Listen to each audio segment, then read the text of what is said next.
हमारे साथ एक और महिला मौजूद है, उनको भी मैं चाहूँगी कि वो आए हमारे पास। आ जाइए, आप भी इधर आ जाइए, उनसे भी हम बात करेंगे। पहले आप आ जाएं हमारे पास। ये खुद पीड़ित हैं। अरे वो आपके खुद के साथ ऐसा हुआ है, आपको कैसे आपके संपर्क में आए और क्या हुआ था?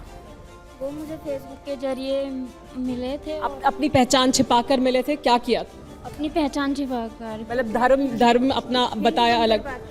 हिंदू बन के बात करी उन्होंने। सोनू कुमार के नाम से उनकी आईडी थी और वे घर आए मेरे। मैंने देखा कि मैं तो इनको पहचानती हूँ और फिर मैंने उनको बोला कि तुम यहाँ से चले जाओ। तो उन्होंने मुझे धमकी दी कि अगर तू नहीं चली मेरे साथ, और उन्होंने मेरे साथ ज़बरदस्ती करी, बहुत ज़्यादा ज़बरदस्ती करी।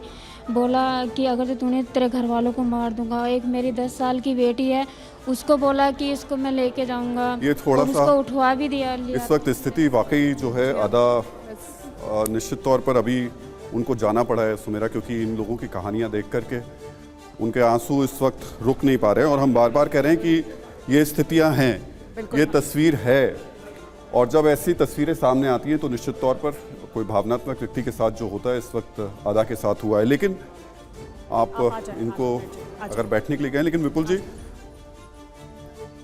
आप जब इस फिल्म को कर रहे हैं तो मन में एक सवाल ये भी उठ रहा होगा कि इतनी सारी चीज़ें इतने लंबे वक्त से चल रही हैं, लेकिन चल ही रही हैं, रुक क्यों नहीं पा रही हैं?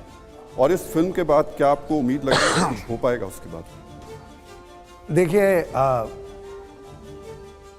इतने साल इंडस्ट्री में काम करने के बाद जब एक ऐसा विषय आया तो मुझे लगा कि ये मेरी जिम्मेदारी भी है कि मैं ये पिक्चर बनाऊं। ये सब्जेक्ट इस देश के सामने आना बहुत ज़रूरी है, ऐसा मुझे लगा। हम बहुत छोटे लोग हैं, हम पूरे समाज के बदलाव की हमारी जो हम कर सकते हैं वो है कि एक सब्जेक्ट को लोगों के सामने ले आएं। आप लोग इसमें हमारा बहुत सहकार कर रहे हैं, आप इस बात को इतने सारे लोगों तक ले जा रहे हैं। मुझे लगता है कि ये जब फिल्म आएगी तो ज़रूर इसके बाद पहले जैसी साइलेंस तो नहीं रह पाएगी। इस विषय पे अब चर्चा तो होगी, इतना तो हम ज़रूर मानते हैं। और हमें लग रहा है कि आप भी अब इस विषय को छोड़ेंगे नहीं, क्योंकि आपने सुनी ये कहानियाँ, दिल को दहला देने वाली कहानियाँ, और ये तो सिर्फ 3 किस्से हम सुन रहे थे। आप इमेजिन करिए इस देश में, पूरी दुनिया में कितने ऐसे किस्से हो रहे हैं। तो ये बहुत गंभीर विषय है और इसके ऊपर हमारी फिल्म से अगर चर्चा शुरू होगी तो हम मानेंगे कि हमने कुछ बहुत अच्छा काम किया। आपने रिसर्च बहुत सारी की तो इसमें जा करके केरल में वो ग्राउंड हालात ऐसे क्या हैं जो और इस चीज़ को बढ़ा दे रहे हैं और ज़्यादा ख़ासतौर से लड़कियों के लिए मुश्किल पैदा कर रहे हैं? केरल की जो सोशियो पॉलिटिकल डेमोग्राफी है ना, वो थोड़ा सा कॉम्प्लिकेटेड है। वहाँ की मुस्लिम पॉपुलेशन 30%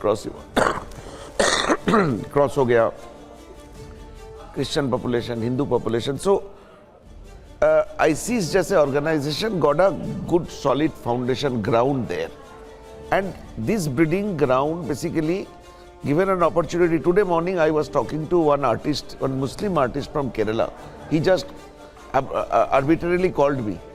वो बोल रहे थे कि मतलब मैंने रिकॉर्ड नहीं की, नहीं तो आपको सुना देता। बड़ी इंटरेस्टिंग बातें की कि मतलब हमारी देश में ना एक जिस Muslims are turn named as a vote, तो वो जब तक वो जो वोट वाले कॉन्सेप्ट होगा ना, मुझे लगता है ये कारण है जो केरल एक ब्रीडिंग ग्राउंड बन गया आईसिस मिलिटेंसी का। बिकॉज आसान नहीं है, हम मतलब आई एम सॉरी दैट हम बात नहीं कर पा रहे बिकॉज ऑफ सर्टेन रीजंस, और डेफिनेटली हम बात करेंगे फिल्म रिलीज के बाद।